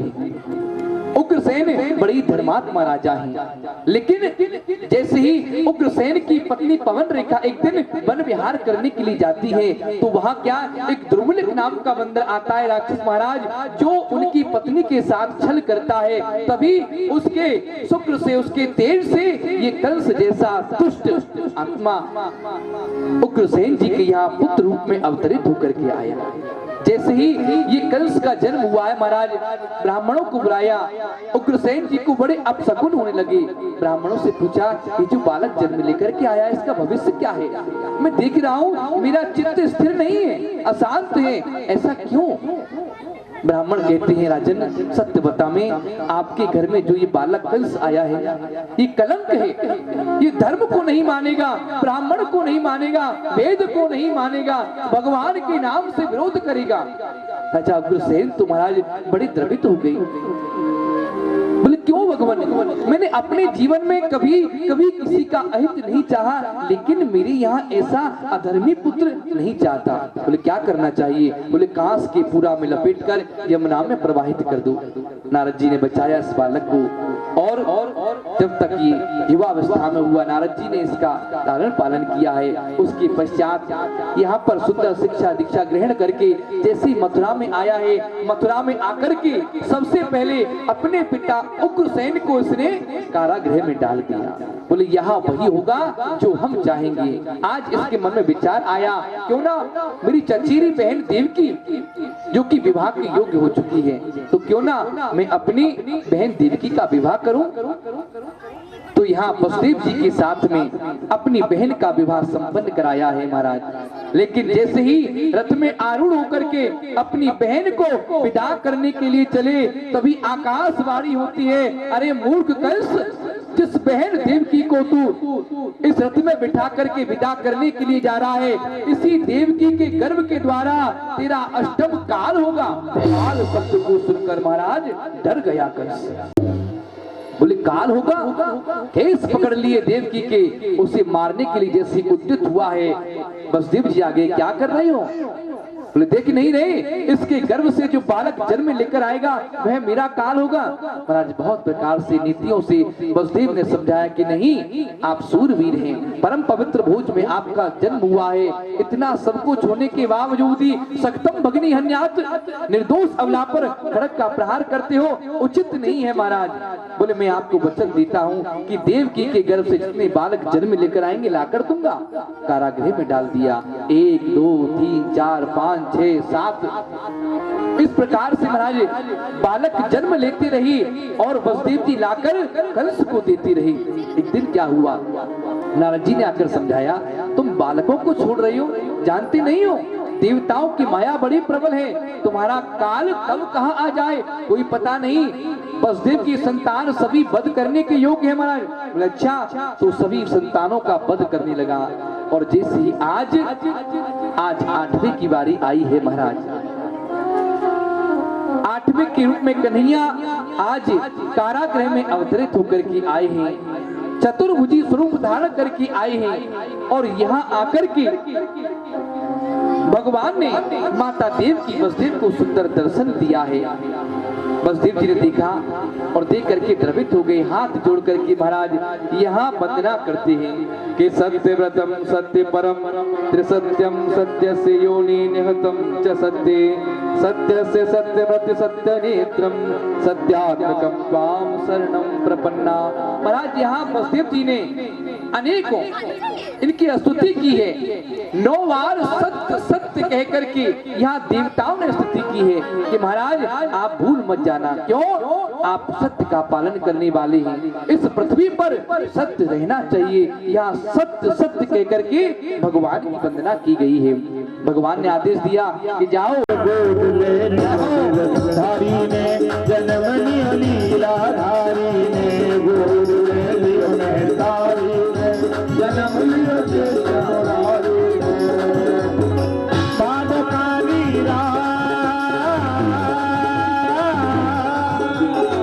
बादकारी रात जन्म लियो कृष्ण मुरारी ने, जन्म लियो लीलाधारी ने, जन्म लियो कृष्ण मुरारी ने, जन्म लियो लीलाधारी ने।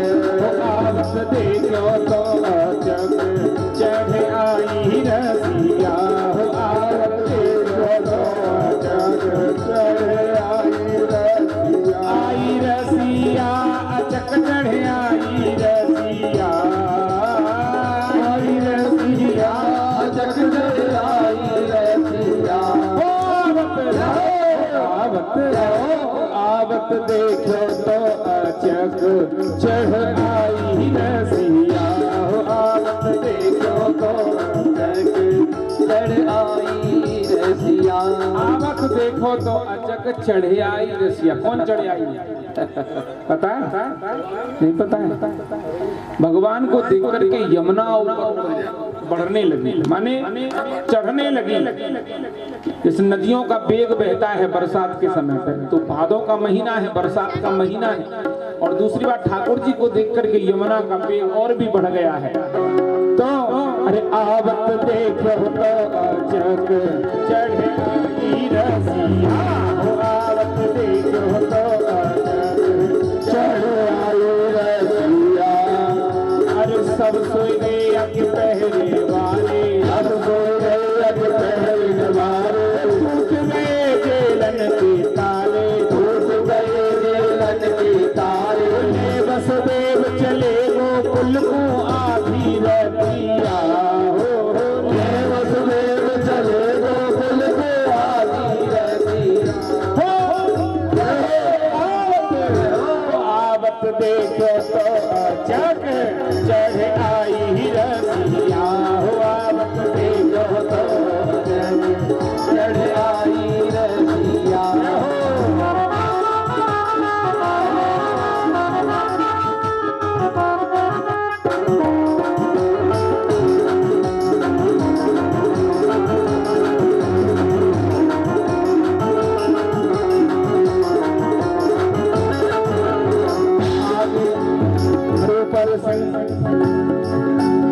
पीछे सिंह अगारी यमुना, पीछे सिंह अगारी यमुना। अरे प्राण बचे लाला के अब ना, प्राण बचे लाला के अब ना। वो पीछे सिंह अगारी यमुना, और प्राण बचे लाला के अब ना। और छीके चरण उतर गई यमुना, हंस गयो रसिया।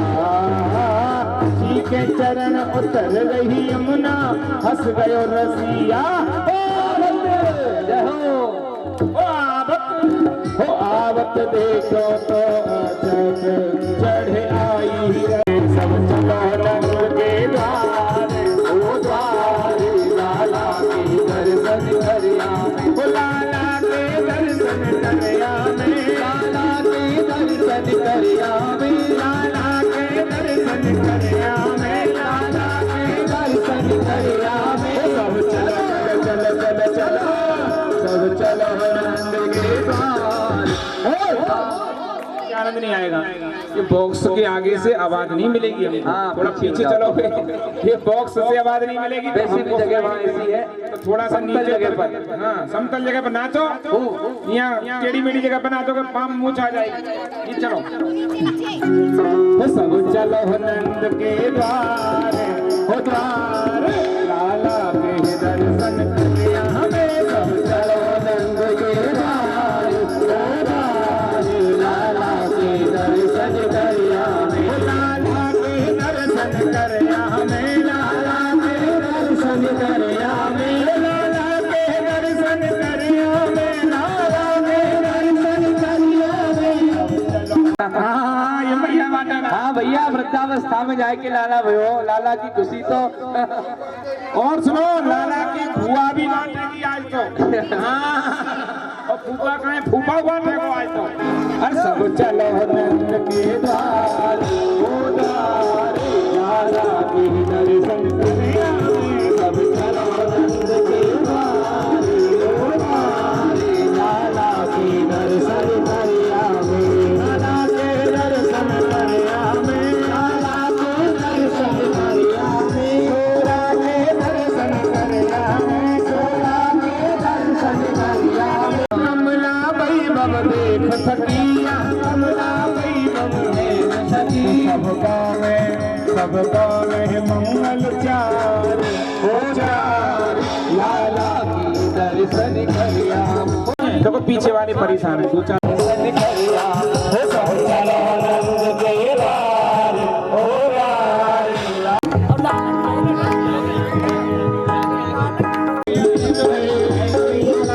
नंद के आनंद है। बधाई है भैया, हो नंद के आनंद है। हो हथेली में भोला दीने, हो हथेली में भोला दीने, और दीनी पाल की। हो नंद के आनंद है, हो नंद के आनंद है। हो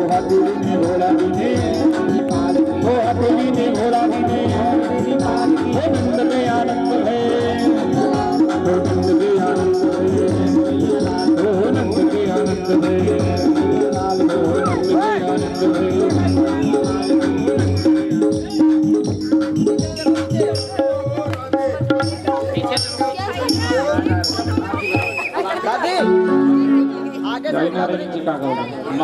बड़ा सुंदर आज कन्हैया का जन्म हो गया। कल आप खूब यहाँ नंदोत्सव मनाया जाएगा और खूब बधाई लुटेगी और कन्हैया का नंदोत्सव कल मनाएंगे। आज कन्हैया का जन्म हुआ है, यहाँ पर हम आरती करेंगे ताकि समय से लीला भी प्रारंभ हो सके। हो रंगी गुब्बारों से मंडप सजाया है, असली माँ बेटा एक मंगाया है, इसको चखेगा श्याम तू हम सब बोलेंगे हैप्पी बर्थडे टू यू, बोलेंगे happy birthday to you, happy birthday to you, happy birthday to you. हो रंगी गुब्बारों से सजाया है, असली माँ बेटा एक मंगाया है, इसको चखेगा श्याम तू बोलेंगे हैप्पी बर्थडे टू यू। अपने से कुछ हम सब बोलेंगे हैप्पी बर्थडे टू यू, बोलेंगे हैप्पी बर्थडे टू यू। और की गुब्बारों से सजाया है, होगी माँ बेटा हैप्पी बर्थडे टू यू। जब तुम्हारे लिए कुछ भी न लाए हैं, दर्शन दिखाते रहना कहने ये आए हैं, दर्शन दिखाते रहना कुछ भी न लाए हैं, प्यार हमारा और सवरिया लगाए से मेरी उमरिया इसके सिवा और हम बोलेंगे हैप्पी बर्थडे टू यू, हम बोलेंगे happy birthday to you, happy birthday to you, बोलेंगे हैप्पी बर्थडे टू यू। अब आरती करेंगे सभी लोग, तो इसलिए नीचे चढ़ जाओ। हमारे परीक्षित जी महाराज सपत्नी आकर के भगवान की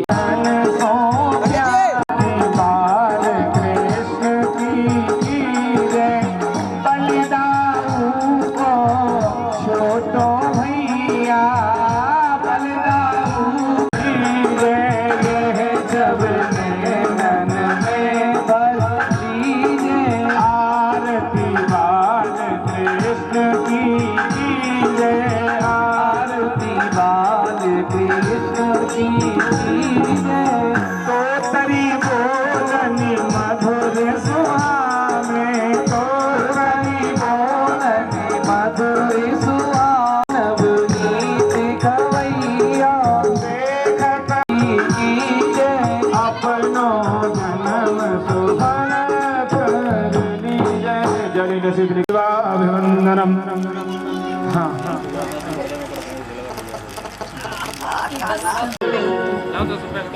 प्रसाद नीचे मिलेगा, बैठो बैठो चल के मिलेगा प्रसाद, अब बैठ गई लुटाई तो नहीं मिलेगा तो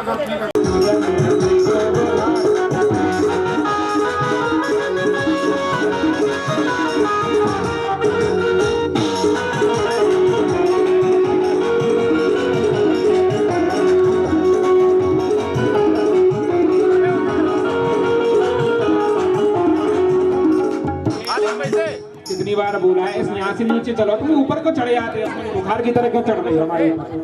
पैसे सही कर दो, समझ में नहीं आ रहा। हम कह रहे नीचे चलो, ऊपर चले जा रहे, नीचे चलो ना सब लोग, नीचे तो वहाँ चलो, वहाँ मैदान में। ये बॉक्स की आवाज हो जाती है, आवाज आती नहीं है, क्या करेंगे हम लोग?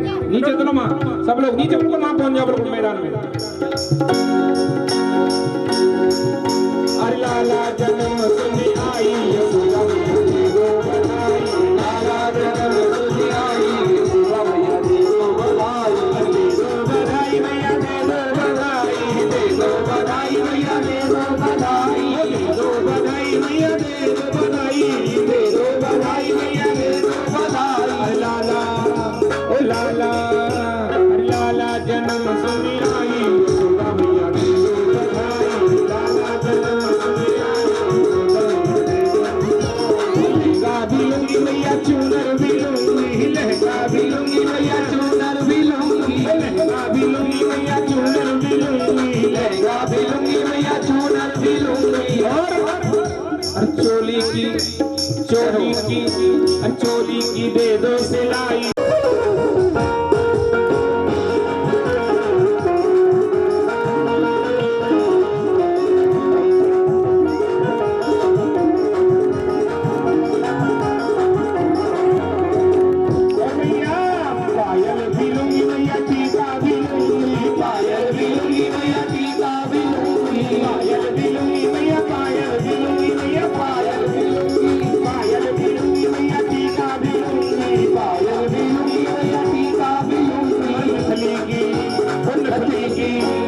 लक्ष्मी की दे दो बड़ाई यशोदा मैया दे दो बधाई लक्ष्मी की दे दो बड़ाई यशोदा मैया दे दो बधाई लाला जन्म सुन आई यशोदा मैया दे दो बधाई लाला जन्म सुन आई यशोदा मैया दे दो बधाई दे दो बधाई मैया दे दो बधाई मैया दे दो बधाई मैया दे दो बधाई दे दो बधाई मैया दे दो बधाई दे दो बधाई मैया दे दो बधाई लाला जन्म सुन आई यशोदा मैया दे दो बधाई लाला जन्म सुन आई यशोदा मैया दे दो बधाई लाला जन्म सुन आई यशोदा मैया दे दो बधाई लाला जन्म सुन आई यशोदा मैया दे दो बधाई लाला प्रगट भई आज बिरज में लड़ुआ बटे रंग लाला प्रगट भई आज बिरज में लड़ुआ बटे लड़ुआ बटेरी लड़ुआ बटे हाँ लड़ुआ बटेरी लड़ुआ बटे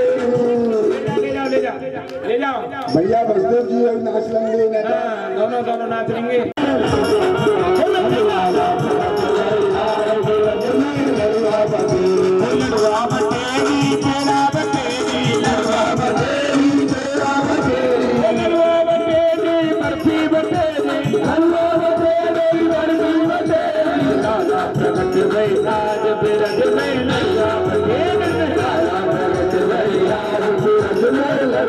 सोमन दूध की खीर बनाई सोमन दूध की खीर बनाई केसर कसूरी दूध बनाई केसर कसूरी दूध बनाई मोहरों की कर दो बजार बिरज में लड़ुआ बटे मोहरों की कर दो बजार बिरज में लड़ुआ बटे